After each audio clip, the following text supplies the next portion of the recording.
बोलते रुधिर स्कंदन। आप लोग हायर क्लास में पढ़ेंगे रुधिर स्कंदन, रुधिर का जमना।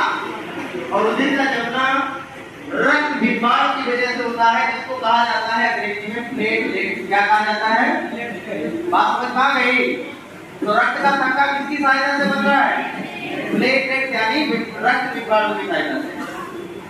पादप में जाइलम उत्तरदायी है। जाइलम आप नाम सुने हैं क्या? आपने सुना होगा सप्ताह उत्तर। ये दो प्रकार का होता है, जाइलम और फ्लोएम।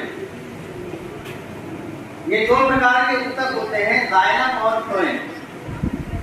ये केवल पौधों में पाया जाता है। किसमें पाया जाता है? यहाँ पर जाइलम कर क्या रहा है ये पूछ रहा है।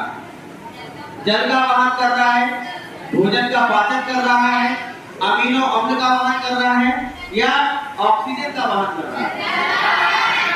तो याद रखिए, जितने भी बड़े बड़े पौधे होते हैं, पेड़ पौधे जो होते हैं, उनके अंदर एक नली पाई जाती है जो कि जड़ से पूरे शरीर में पानी को ले जाने का काम करती है, और उसको कहा जाता है जाइलम। क्या कहा जाता है? और ये किसका वहन कर रहा है?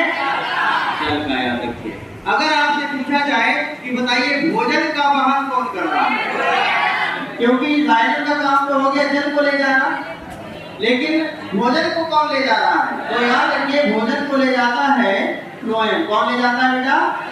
फ्लोएम।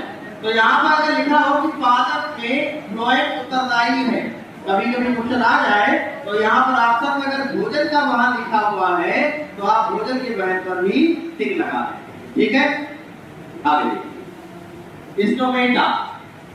स्टोमेटा को हम लोग हिंदी में क्या बोले थे? रंध्र। बताया था क्या ना कि अगर पत्ती देखेंगे तो पत्ती में छोटा छोटा क्या होता है?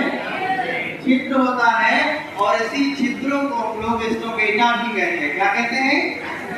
और आपको एक बात ये भी बताई थी कि ये स्टोमेटा खुलता है और बंद होता है। क्यों?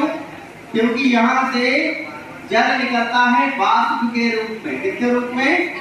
वाष्प के रूप में। और उसी के साथ साथ कार्बन डाइऑक्साइड अंदर आता है पौधे के, और ऑक्सीजन बाहर जाता है, यानी गैसों का आदान प्रदान करने में भी सहायता कर रहा है। तो कह रहा है खुलने और बंद होने की क्रिया को कौन नियंत्रित करता है? यानी स्टोमेटा खुल रहा है, बंद हो रहा है,